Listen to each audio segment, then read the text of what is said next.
Alors ma présentation, c'est vraiment un bienvenu dans ce monde de data. On ne va pas tout traiter, mais on va essayer de voir, je vais essayer de vous le décrire, de vous décrire ce qui est en train, de mon point de vue, de se passer et qui me semble relativement important.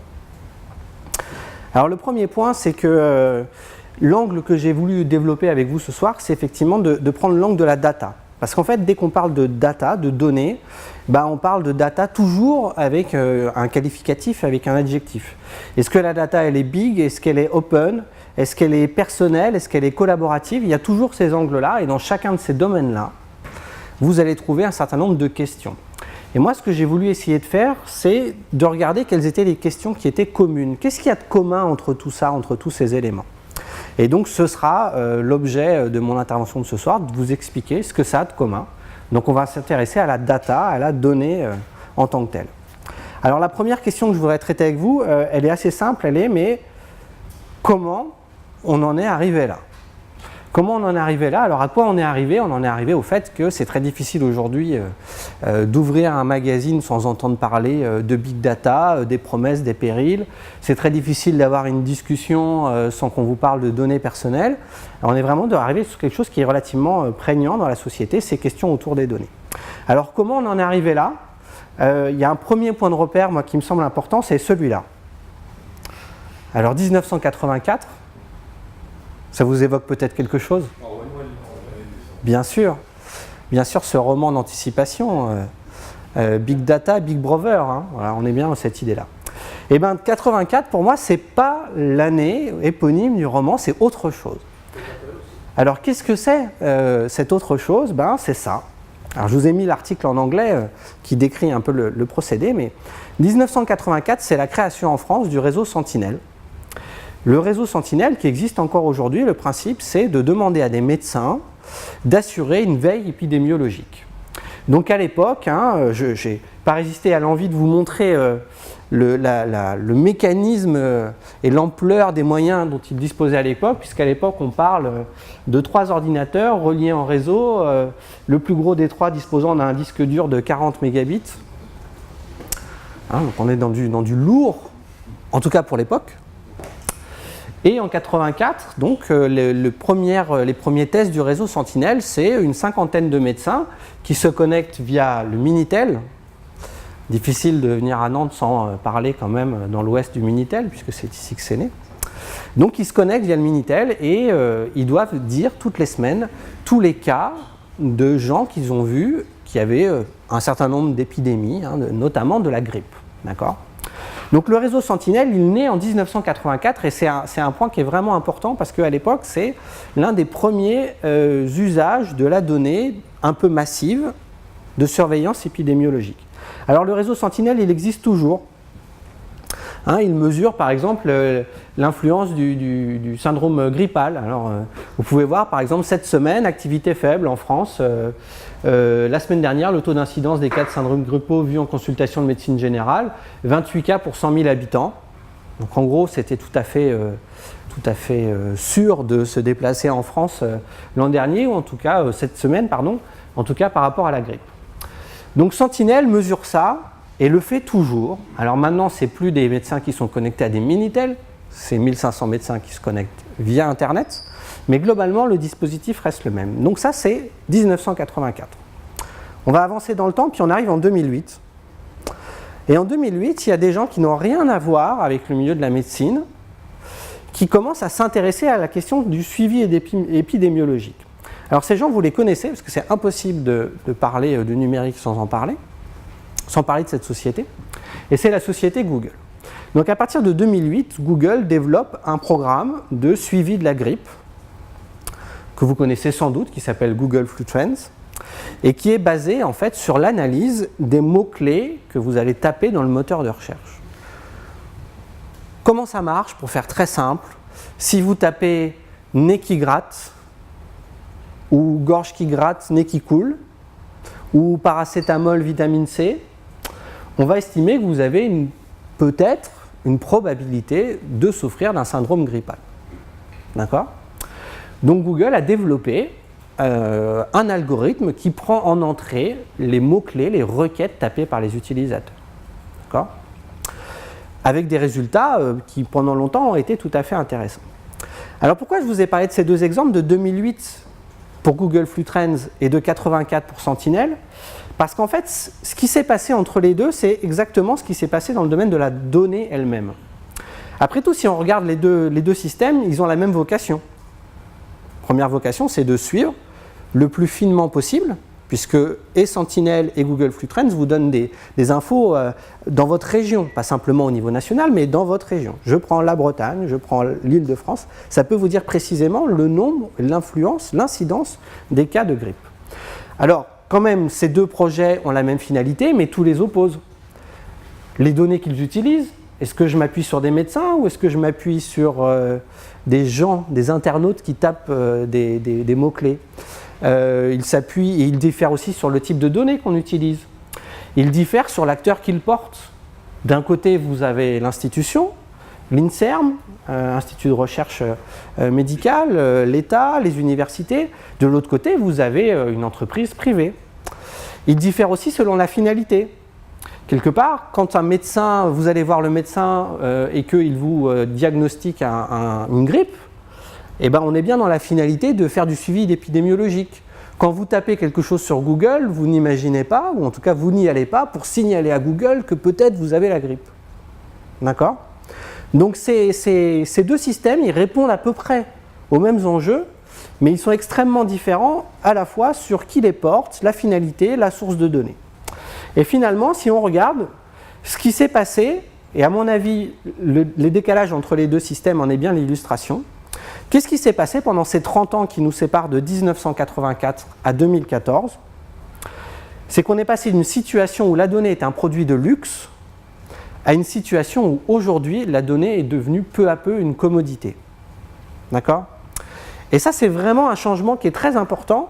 Et vous allez voir, ou en tout cas je vais essayer de vous l'expliquer dans la présentation, il aura eu plein d'impacts sur la manière dont on prend des décisions, dont on fait des affaires, dont on vit au quotidien dans un monde de données. Alors qu'est-ce que ça veut dire être un produit de luxe? Ça veut dire qu'en 1984, la donnée, c'est quelque chose qui coûte cher à produire, collecter, stocker, analyser. Vous avez vu l'exemple tout à l'heure du réseau Sentinel, quand il dispose d'un disque dur avec 40 mégaoctets, on est très loin des pratiques de collecte de données massives. D'accord ? Donc à cette époque-là, en 1984 et encore plus avant, la donnée c'est quelque chose sur lequel tous les développeurs, tous les programmeurs apprennent ou sont formatés eux-mêmes dans leur pensée pour essayer de raisonner dans cet univers où ça coûte cher de la produire, stocker, analyser, collecter. Donc on va essayer d'en collecter ou d'agir avec un monde de données plutôt réduites. Alors qu'est-ce qui s'est passé entre 1984 et 2014? Alors il y a plein de pistes. La première piste, vous la connaissez, c'est la loi de Moore. Je ne vous fais pas l'affront de vous la redire, en quelques mots. En gros, la loi de Moore essaye de prédire la progression de la capacité des microprocesseurs, et notamment en fonction, avec une loi de manière assez empirique qui dit tous les 18 mois ou tous les 24 mois, ça varie suivant les écrits, il y a un doublement du nombre de transistors disponibles dans chaque processeur. Et donc si on regarde, ça c'est Wikipédia qui nous fournit le schéma, vous retrouvez effectivement jusqu'aux années 2010 à peu près une application de la loi de Moore, avec les premiers processeurs 286, 386, 486, Pentium, vous avez sans doute peut-être connu ça, ou alors vous retrouvez ça maintenant dans les ordinateurs qu'on retrouve dans les brocantes. Donc on retrouve tout ça. Bon. Donc la loi de Moore, c'est simple, qu'est-ce qu'elle dit? Elle dit que régulièrement, on franchit un pas, et que le pas, on ne le fait pas de manière linéaire, mais on le fait vraiment en doublant à une vitesse rapide. Alors, ça c'est connu. Ce qui me semble plus intéressant à souligner, c'est que ce n'est pas seulement une question de capacité, c'est aussi une question de coût. Je suis retombé sur un article d'un universitaire américain qui s'appelle Mark Perry, et qui s'est intéressé à reprendre des annonces qu'on trouvait dans un catalogue, c'est le catalogue du vendeur Radio Shack, des annonces de qu'est-ce qui existait en matière d'ordinateur le plus évolué à l'époque. Qu'est-ce qu'on pouvait acheter en tant qu'ordinateur personnel le plus évolué? Alors vous trouvez, c'est celui qui est là-haut, c'est le modèle 4P transportable. Et puis il était vendu avec un disque dur, et puis vous avez les prix des deux. Et à l'époque où il écrit cet article, cet universitaire, on est en 2012, et il regarde quel est le state of the art du PC portable qu'on peut acheter à l'époque. Voilà. Donc il trouve un ordinateur, un pavillon de chez HP. Et ce qui est intéressant, c'est qu'en fait, quand il reprend par rapport au salaire moyen américain de l'époque, il se rend compte qu'aujourd'hui, ou en tout cas en 2012, pour acheter la configuration la plus à jour, il fallait travailler 3 jours et demi, alors qu'en 84, il fallait travailler 5 mois. D'accord ? 5 mois, 3 jours et demi. Forcément, il y a peut-être un effet de salaire aussi derrière, entre 84 et 2014.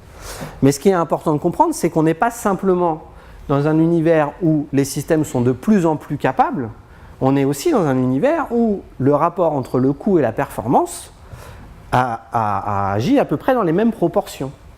D'accord ? Parce que là, ce n'est pas la loi de Moore, mais on pourrait appeler ça la loi de Perry et on retrouverait à peu près les mêmes ordres de grandeur. Okay ?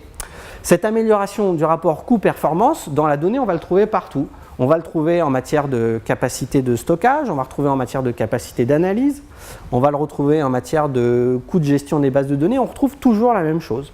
On va le retrouver aussi, par exemple, en termes de capacité des capteurs.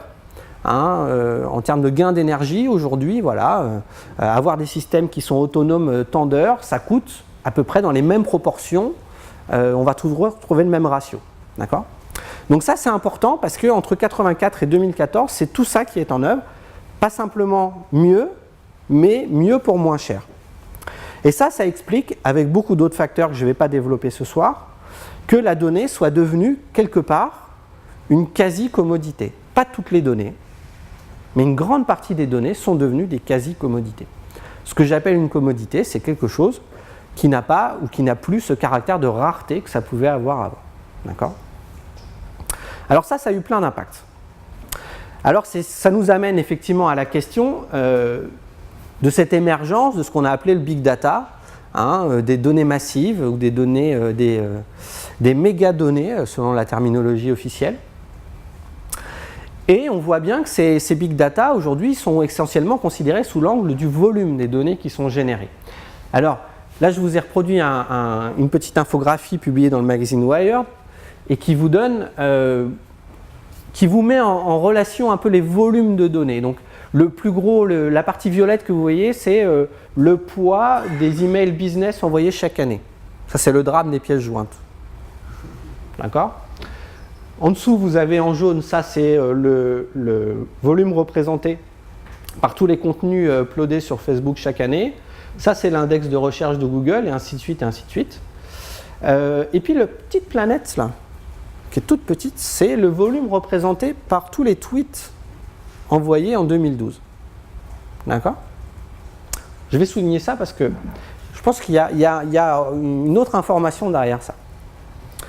Donc si je prends le big data selon cet angle-là, première compréhension de ce qui s'est passé à la fois entre 84 et 2014, la donnée est devenue une commodité et donc il y en a de plus en plus.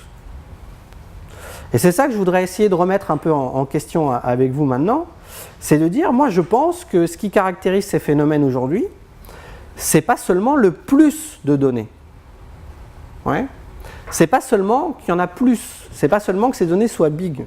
Ce qui change, c'est la nature même des données qu'on va avoir à traiter et pas simplement leur volume. Alors pour vous donner une illustration, cet après-midi, j'ai commis l'acte de tweeter et j'ai tweeté ce petit message.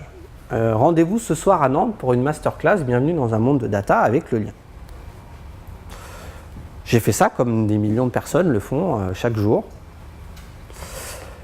Et on va essayer de regarder quelles données j'ai produites en faisant ce simple tweet. Et vous allez voir qu'il n'y a pas qu'une question de volume, il y a une question de nature de la donnée qui a changé.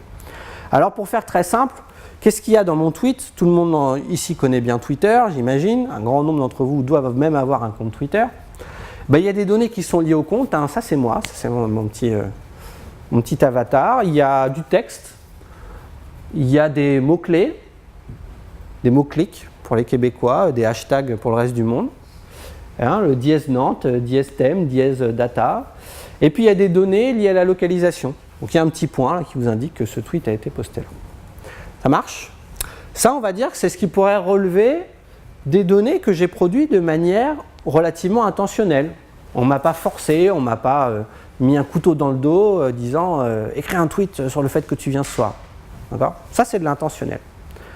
Ce qui est peut-être beaucoup moins intentionnel, c'est que derrière chaque tweet génère une quarantaine ou une cinquantaine de données qui l'accompagnent, qui sont ces métadonnées.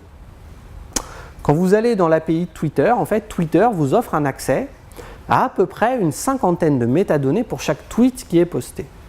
Alors, quelles sont ces métadonnées ? Alors, on retrouve des choses qu'on imaginait un peu, l'ID du compte, son nom, le nom de l'utilisateur, la bio, sa localisation déclarée, le lien de bio. Est-ce que c'est un utilisateur vérifié ou non ? Est-ce que le compte est protégé ou non ? Quelle est sa langue ? Quel est le fuseau horaire de l'utilisateur ? Ça, c'est beaucoup plus intéressant. Vous allez voir, on fait des trucs avec ça. La date de création du compte, le nombre de tweets qu'il a déjà postés, le nombre de favoris, le nombre d'abonnés, le nombre d'abonnements. Et puis après, il y a des choses qui sont relatives au tweet. L'ID du tweet. Chaque tweet a un ID, un numéro unique. Le texte même, les mots-clics, les liens. La langue du tweet. Alors, j'ai appris à cette occasion que Twitter classait automatiquement un intérêt du tweet. Alors, je vois bien comment il peut distinguer l'intérêt faible de moyen. Par contre, qu'un tweet n'a aucun intérêt, je trouve que c'est un peu présomptueux de la part de Twitter de déclarer que mon tweet a un intérêt égal non, mais pourquoi pas. Bien sûr, il était en médium, mais il faudrait vérifier. L'heure de création du tweet, le fuseau horaire du tweet, l'info de localisation, et ainsi de suite, et ainsi de suite. Chaque fois que je poste un tweet, est créé un ensemble d'une cinquantaine de métadonnées qui suivent ce tweet. D'accord ? Ces métadonnées sont hyper révélatrices. Notamment, ce qu'on va regarder, c'est le fuseau horaire de l'utilisateur. Moi, quand je me suis inscrit, j'ai dit que j'habitais en France. Donc, je suis fuseau horaire Greenwich +1. Mais comme on a l'heure locale, le fuseau horaire du tweet, en fait, on est capable de repérer les tweets qui sont envoyés par des gens qui sont à l'étranger. D'accord ? Et donc, par exemple, on est capable, on a des cartes à Paris, une société qui s'appelle Mapbox et GNIP font ça, où je peux vous montrer le parcours que font tous les touristes sur les Champs-Élysées, rien qu'en repérant ceux qui ont un décalage horaire entre leur fuseau horaire local et le fuseau horaire dans lequel ils tweetent. Ça marche ? Quand ils vont tweeter « Super les Champs-Élysées », en fait, ils vont me dire « Je suis touriste ». Et donc ça, c'est vraiment important parce que je pense que c'est l'un des points qui caractérise cet univers un petit peu de données, c'est que derrière chaque donnée, il y a des métadonnées. Donc oui, ça c'est déjà un premier point. Le deuxième point que je vais souligner, toujours dans cet univers un peu de données, qu'est-ce qu'il a de différent, c'est la question de l'intentionnalité. Alors, vous avez déjà sans doute été confronté à ça. Ouais. Le CAPTCHA, qui est un acronyme anglais, je vous le traduis, c'est en gros un test pour distinguer un ordinateur d'un humain. Qui est quelque chose que vous voyez un peu partout maintenant. Dès que vous voulez récupérer votre mot de passe, boum, on vous demande un CAPTCHA. Dès que vous voulez faire un commentaire dans un blog, boum, on vous demande un CAPTCHA. Et en gros, on veut juste vérifier que ce n'est pas quelque chose d'automatisé, qu'il y a bien quelqu'un qui est derrière. Bon, ça, vous l'avez déjà vu 100 fois. Ça, vous l'avez peut-être vu pas 100 fois, mais déjà quelques fois. C'est ce qu'on appelle le reCAPTCHA. Ça vous dit peut-être quelque chose ? Le reCAPTCHA est une machine formidable de ce qu'on appelle le digital labor, qu'on pourrait traduire aussi en travail gratuit. Qu'est-ce que c'est que le reCAPTCHA ? En fait, on va vous demander de taper deux mots, morning, et puis un deuxième, alors là, il me semble que c'est overlooks. C'est bon ? Le système, lui, il connaît déjà la réponse à celui-là.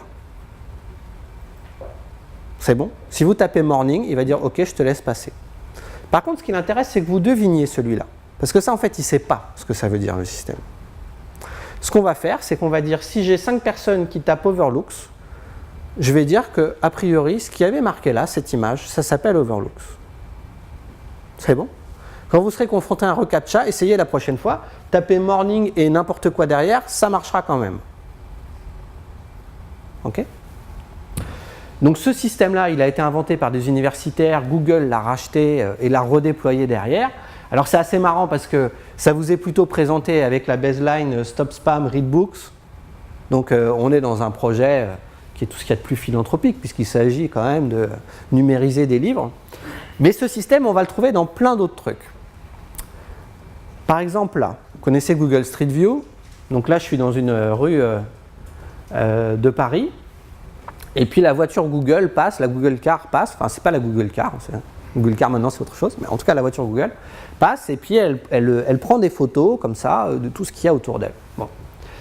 Et puis il y a des fois les photos, notamment. Donc derrière, les photos, elles sont utilisées pour reconstruire aussi des plans. C'est-à-dire que la photo qui passe là, elle va essayer de regarder quel est le numéro qui est marqué là. Ouais. Est-ce que c'était le 142 ou le 242 ou, ça va lui permettre aussi de reconstruire la base derrière. Mais il y a des fois, le numéro il n'est pas très clair et l'ordinateur a du mal à faire la reconnaissance automatique. Mais que ça ne tienne, il suffit de faire ça. C'est le reCAPTCHA appliqué à la reconnaissance d'image. Donc là, je vous fais le même système, pareil. Et puis je vais te demander de taper le premier titre, le premier mot, en l'occurrence c'est Versoft. Très bien, tu as tapé ça, c'est bon. Et puis le deuxième, je vais dire c'est quoi ça? C'est quoi? Voilà. 5 personnes qui tapent 804, boum, je mets dans ma base, c'était 804. Ça marche? C'est une deuxième caractéristique de la production des données aujourd'hui. Produire des données de manière inconsciente, les métadonnées, ou de manière non intentionnelle, c'est ce que moi j'ai appelé le phénomène d'ombre portée. Et il me semble aujourd'hui que l'ombre portée représente une part dans la production des données qui est de plus en plus grande, voire infiniment plus grande que la part des données qu'on produit de manière intentionnelle. En gros, si je prends chez un opérateur, la part des données qui sont générées entre le fait que vous passiez un appel et la masse des données qui sont générées par vos informations de localisation tous les quarts d'heure pour les besoins de gestion du réseau n'a rien à voir. Okay? La part de ce que je fais de manière consciente et intentionnelle est beaucoup plus faible que tout le reste. Ça, c'est la première caractéristique pour moi qui me semble caractériser un peu, ce qui caractérise ce type de données. La deuxième chose, c'est l'émergence des proxys. Alors, qu'est-ce que j'appelle les proxys? C'est le fait que, vous avez vu tout à l'heure, je vous ai montré Sentinel et puis Google Flux Trends. En fait, on pourrait dire que Google Flux Trends est un proxy de Sentinel. Un proxy, c'est une manière différente de mesurer le même phénomène. Ok? Alors, on pourrait dire, ok, dans la grippe, j'en ai deux manières. Là, voilà, je demande au médecin ou alors je demande à Google. En fait, il y en a plein d'autres.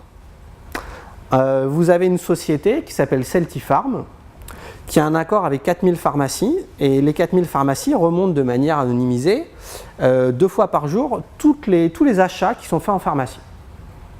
Et cette société a reconstruit à peu près la même information que celle de Google ou celle de Sentinel en regardant les paniers, en gros, les paniers, c'est-à-dire vous avez acheté de la vitamine C plus du paracétamol plus quelque chose, un décongestionnant pour le nez, boum, vous êtes a priori un cas potentiel de syndrome grippal. D'accord? Donc j'ai déjà 3 proxys.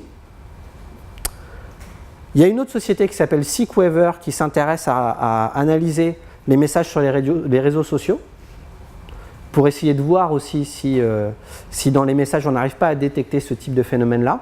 Avec des choses assez intéressantes parce que par exemple, il faut savoir distinguer quelqu'un qui dit « mon garçon a la fièvre » de « j'ai la fièvre du samedi soir », ce qui n'est pas tout à fait le même type de message.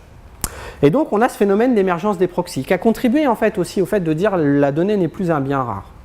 Alors ces proxys c'est super parce qu'il y a plein de manières de faire la même chose et ça pose aussi beaucoup de problèmes.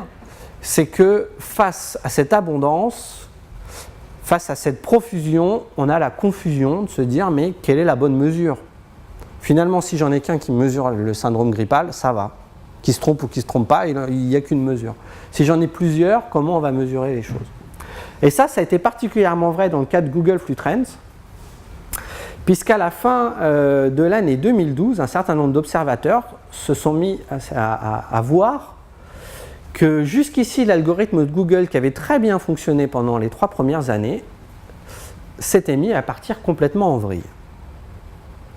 Et quand on dit partir complètement en vrille, sur cette saison-là de grippe, Google a eu un écart par rapport à la mesure officielle de l'ordre de 72%. D'accord? Alors que jusqu'ici, vous voyez, les courbes, on était resté relativement équivalent. Aux États-Unis, même hiver, même punition. En Angleterre, là c'est un rapport de 1 à 4 quasiment. Ça c'est une caractéristique qui est intéressante dans ces systèmes algorithmiques, c'est que quand ils fonctionnent bien, mais quand ils se plantent bien. Et en plus ils ne préviennent pas qu'ils se plantent bien. Ça marche ?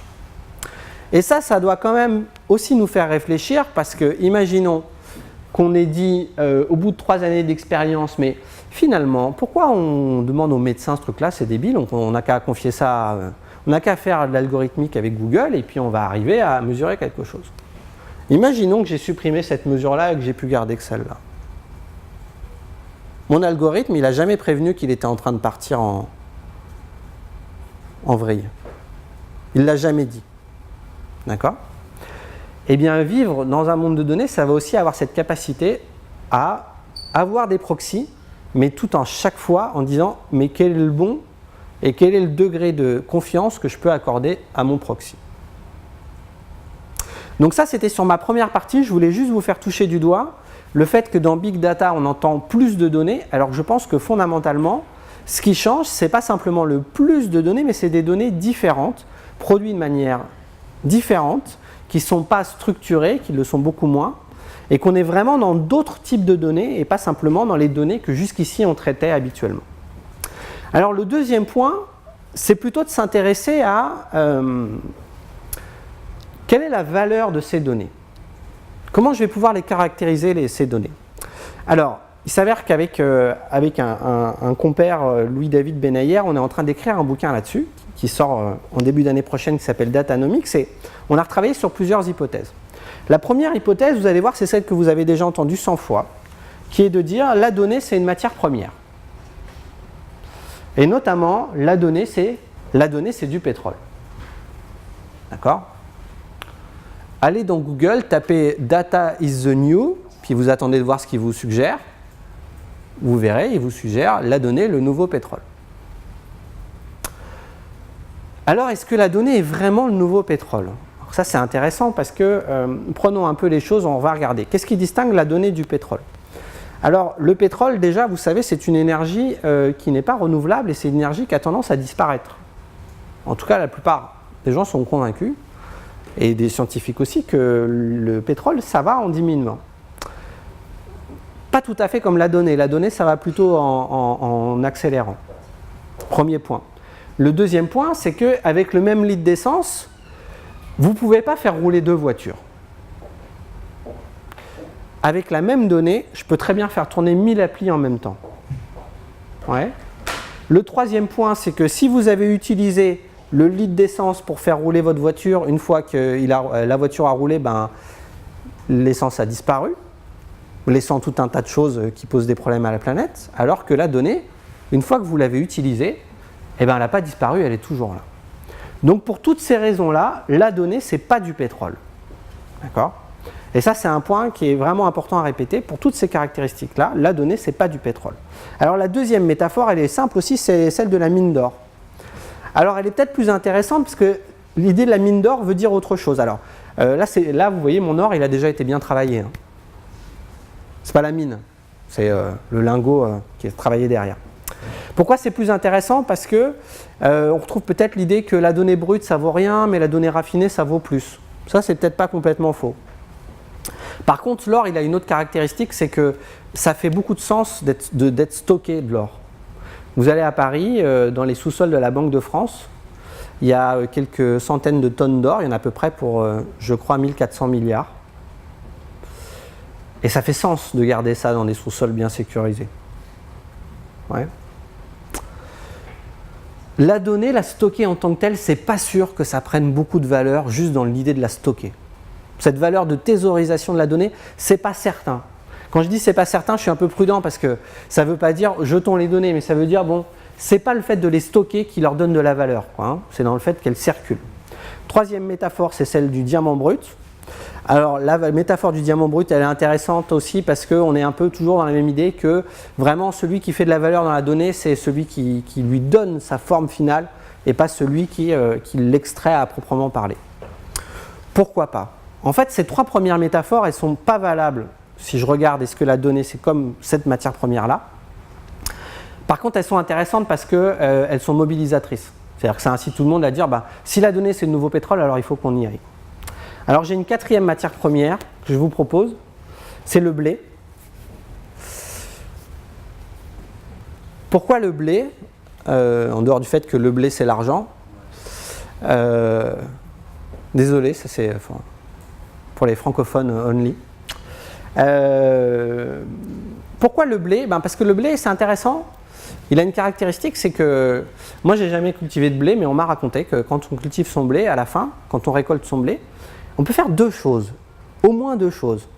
On peut l'amener dans un circuit où il va y avoir quelqu'un qui va le transformer en farine, ou alors on peut le garder pour le replanter l'année d'après. Ouais. Et peut-être que la donnée c'est un peu comme ça finalement. Ça a autant de valeur à être utilisé maintenant que dans une réutilisation. Donc peut-être que la donnée, c'est peut-être un peu plus proche du blé que du pétrole, de l'or ou le diamant. Alors si je résume, la donnée c'est quoi? C'est une matière première qui ne s'épuise pas même quand je la consomme, une matière première qui prend de la valeur quand elle circule, c'est pas comme l'or, il n'y a pas de valeur dans la thésaurisation, et puis ça a une matière première qui a une valeur sans doute plus dans la réutilisation que dans l'utilisation elle-même. Ça marche? C'est-à-dire, je vais le faire très simple, vous allez dans un supermarché avec une carte de fidélité, vous faites des achats, peut-être qu'en fait, ça c'est une première valeur d'utilisation de cette donnée, mais peut-être que la plus grande valeur qu'on va pouvoir en tirer, c'est plutôt dans tout ce qu'on va pouvoir refaire avec ces données. Remarquez que vous achetez ça et ça et ça, donc vous êtes peut-être tel type de consommateur. Remarquez que vous allez toujours faire vos courses à telle heure, alors vous êtes plutôt tel type de consommateur. Remarquez que vous y allez toutes les semaines ou tous les mois, alors vous êtes encore un autre type de consommateur. Ça marche? C'est finalement la différence entre use and reuse. Et c'est pour ça, c'est dans cette optique-là qu'on peut penser aussi l'ouverture des données, l'open data. Alors moi je travaille sur ce site-là qui est data.gouv.fr où on s'intéresse aux données publiques, mais ce mouvement d'ouverture des données, il existe aussi beaucoup dans les données privées. Et comment je fais le lien entre cette question de valeur et cette question d'open data? C'est que précisément, comment je peux faire si la valeur est dans la réutilisation? Ça veut dire qu'il faut que je facilite cette réutilisation. Il faut que je fasse en sorte que ce soit facile de réutiliser la donnée. Donc qu'elle me soit fournie selon des critères techniques, juridiques et économiques qui la rendent facile à réutiliser. Alors ça, c'était une première piste de dire la donnée, c'est une matière première. C'est peut-être vrai, mais on pense que c'est sans doute pas là que ça va se jouer demain. Où est-ce que ça risque de se jouer demain? Plutôt dans une deuxième type de valeur. Mes 3 types que je vais vous décrire là, qui sont matière première, levier et actif, ne sont pas exclusifs l'un de l'autre. Ça peut être les 3 en fonction du contexte ou en fonction de la donnée. Le deuxième, c'est la donnée comme levier. Alors on pourrait dire valeur d'usage, mais non, moi je vais dire la donnée comme levier. En gros, ce qu'elle permet de faire. D'accord? Le message là, c'est vous échinez pas à essayer de vendre vos données parce que finalement, ça va être compliqué de vendre des données pour plein de raisons. On va plutôt essayer de regarder ce qu'on va arriver à faire. Et là, il y a 2 grands champs qui sont ouverts autour de la donnée comme levier. C'est le champ de la décision et le champ de l'action. Je vais commencer par le champ de la décision. Qu'est-ce que ça change de raisonner ou de prendre des décisions dans un monde où la donnée est abondante? Ce qui est très différent de ce qu'on avait en 84 où la donnée était rare et donc était plutôt un bien de luxe. Alors la première différence, c'est que puisque la donnée c'était compliqué à collecter, on a eu recours à des techniques d'échantillonnage. Et c'était ces approches initialement de small data, c'est je fais des échantillons. Puisque c'est compliqué de stocker des données sur chacun des consommateurs de France, je vais faire un échantillon. Ouais. Je vais construire un panel, je vais le vouloir représentatif, mais je vais faire un échantillon. La promesse du big data, c'est de dire c'est fini les échantillons. Maintenant, n égale 1, donc plutôt que de regarder un échantillon de tes consommateurs, on va regarder tous tes consommateurs. Plutôt que de regarder quelques malades de la grippe, on va regarder tous les malades de la grippe. Ça marche? C'est cette approche-là de dire n égale 1. Et ça va changer plein de choses. Ça va changer plein de choses en bien et ça va changer plein de choses en mal. Alors pourquoi? Qu'est-ce que ça va changer? Déjà, la première chose, c'est que ça va nous amener à raisonner plutôt avec le quoi plutôt que le pourquoi. Je m'explique. Tous les systèmes qu'on a aujourd'hui, notamment de machine learning dans ces systèmes-là, nous encouragent à trouver des corrélations plutôt que des causalités. C'est-à-dire qu'ils vont vous dire qu'il y a deux trucs qui sont liés. Alors corrélation, causalité, c'est une différence assez classique, mais je vais essayer de vous la définir comme ça. Dans une ville donnée, il y a deux phénomènes qui sont fortement liés. D'un côté, c'est les ventes de lunettes de soleil, et de l'autre côté, c'est les ventes de glace. Ça marche? Corrélation. Boum. En quoi le fait qu'on achète des lunettes de soleil explique qu'on achète des glaces? En rien. Ça marche?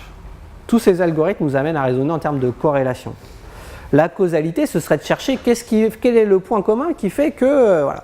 Le point commun, il est simple. Hein. Quand il y a du soleil, tu achètes des glaces, et quand il y a du soleil, tu achètes des lunettes de soleil.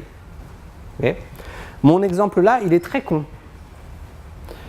Comme il est très con, ça veut dire que vous avez tout de suite, avec un minimum de bon sens, compris que ce n'est pas les lunettes qui font la glace. Mais parfois, quand on se retrouve à analyser des jeux de données beaucoup plus massifs, avec beaucoup plus de paramètres, c'est vachement plus compliqué de ne pas prendre deux choses qui sont liées pour l'une étant la cause de l'autre. C'est beaucoup, beaucoup plus compliqué. C'est bon? Et sur ces questions-là, il y a eu un article qui reste, je pense, vraiment fondateur de cette promesse, qui parfois est plutôt d'ailleurs du mythe. C'est un article qui a été publié par Chris Anderson, qui était à l'époque le rédacteur en chef de la revue Wired, et qui annonçait rien de moins que la fin de la théorie. Ou plutôt, il disait, pendant des années, on a essayé de faire une méthode scientifique qui était basée sur je te construis des théories, puis après, je vais les tester. Et lui, il a dit, ça, on s'en fout. Parce que de toute façon, maintenant, avec le big data, il n'y a plus besoin d'échantillons. Et puis, surtout, on va avoir tellement de données que, et ça, c'est sa phrase,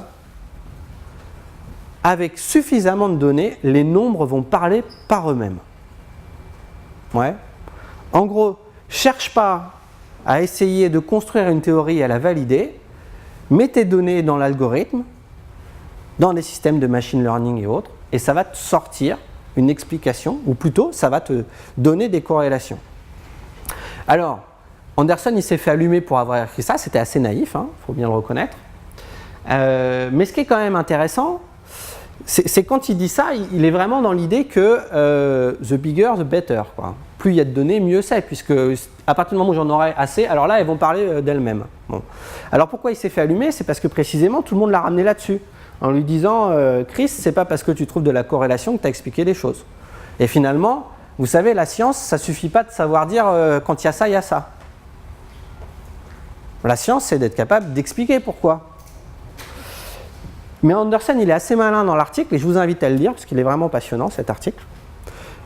Et il dit oui, c'est vrai, le big data nous amène à travailler que sur le quoi et au détriment du pourquoi. Et il dit, mais finalement, c'est pas grave. Hein, il enfonce le clou. Et il dit, c'est pas grave, parce que ce qui compte, c'est d'être capable de prédire les choses. Et puis, si tu es capable de me dire que quand il y a ça, ça, ça, alors il y aura ça demain, bah, ça me suffit. Je n'ai pas besoin de comprendre pourquoi, tant que j'arrive à être encore plus performant dans ma prédiction. Ok ? Lisez-le, cet article d'Anderson, je pense que c'est l'un des actes fondateurs des promesses du big data, et il a été largement critiqué, à juste titre, pour une certaine naïveté. Alors ça, c'est le premier point. Qu'est-ce que ça change comme levier? Ça veut dire qu'on va changer, on va avoir une décision qui est peut-être meilleure. Alors, c'est peut-être décider mieux, mais moi je pense qu'il y a autre chose, je pense que ces données, c'est surtout décider autrement. Et pour essayer de vous en convaincre, j'ai invité Brad Pitt. Est-ce que vous avez vu Moneyball? En français, Le Stratège. Qui a vu ce film? Magnifique. Bon, si vous vous intéressez aux données, il faut avoir vu Moneyball. En plus avec Brad Pitt, il joue pas mal.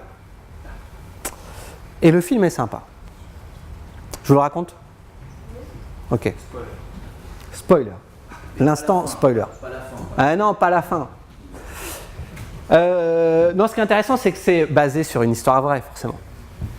Bon alors, au début du film, ça commence. Brad Pitt, il est manager de l'équipe d'Auckland, l'équipe de baseball des Athletics d'Auckland. Bon. Et c'est une vraie histoire. Hein, c'est romancé et tout, mais c'est une vraie histoire. Bon. Et donc, il s'appelle Billy Beane dans le film. Et dans la vraie vie, il s'appelle Billy Beane aussi. Donc Billy Beane, on est au début du film et c'est à la fin de la saison. Et comme chaque année, le club des Athlétiques a fini la saison pas trop mal dans le classement, mais quand même n'a pas réussi à arriver dans le top. Et comme chaque année, il fait la même analyse. Il dit voilà, c'est pas compliqué. Dans le baseball, il y a ceux qui ont de l'argent et il y a ceux qui n'ont pas d'argent. Et il dit et nous, on n'a pas d'argent. Donc la saison commence.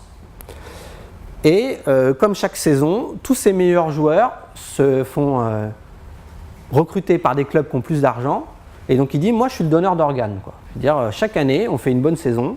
Chaque année, mes meilleurs joueurs sont piqués à droite, à gauche et tout. Et donc il a l'impression que chaque année, il va recommencer la même affaire. Okay, donc il va voir, au début du film, il va voir le propriétaire de l'équipe. Et il lui dit, donne-moi des sous. Et le propriétaire de l'équipe lui dit, non, tu n'auras pas de sous. Et donc là, vous avez l'intrigue. C'est un super scénario. Hein. Le scénariste, c'est Aaron Sorkin, qui a fait le film sur Facebook aussi. The Social Network. Et donc l'intrigue est assez posée. Vous avez un héros, Billy Beane, un défi. Suis-je condamné à jouer les seconds rôles? Bon, c'est un film d'Hollywood, alors vous savez qu'à la fin, il finira bien par y arriver avec quelques difficultés. Mais ce qui va m'intéresser, c'est plutôt comment il va y arriver. En fait, il va y arriver parce qu'il va recruter le petit gros, là. Dans la vraie vie, le gars, il n'est pas du tout... parce que c'est une histoire vraie, hein, et le petit gars, il n'est pas du tout gros, mais pour l'univers hollywoodien, il fallait qu'il soit un peu enrobé. Donc ça, c'est un petit gars qui sort de Yale et qui, en fait, applique des stats. Parce que dans le baseball, on a plein de stats. Et donc, il applique des stats. En l'occurrence, si vous aviez une meilleure image, vous verrez qu'il applique même des approches bayésiennes en matière de statistiques.